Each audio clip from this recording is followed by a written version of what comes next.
कच्च्या कैऱ्यांच्या पन्यासाठी लागणारे साहित्य मी 2 कैऱ्या शिलून घेतलेल्या आहे।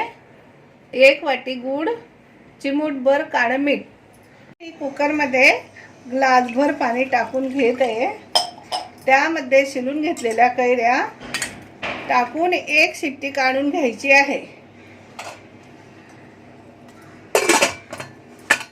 कैरी शिजत आहे तोपर्यंत आपण गूळ पाण्यामध्ये भिजत घालूया, म्हणजे छान वितळून जाईल।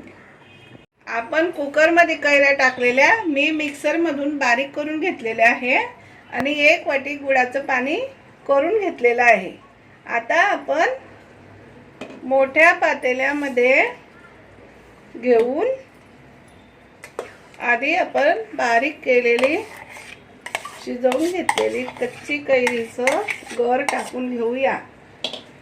त्यामध्ये गाळून घेतलेलं आहे पाणी गुळाचं 1 वाटीचं, ते मिक्स करून घेऊया आणि त्यामध्ये थोडं चिमूटभर मीठ टाकायचं आणि सगळं जिन्नस एकत्र करून घ्यायचे आहे।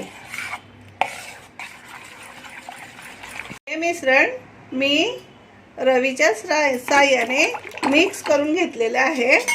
आता बघा एकदम घट्ट आहे।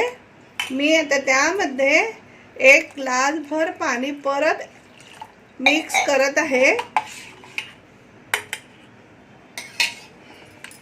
परत आपल्याने रवीच्या साहाय्याने मिक्स करून घ्यायचे आहे।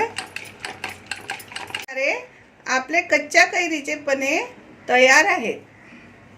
आता आपण सर्व करूया।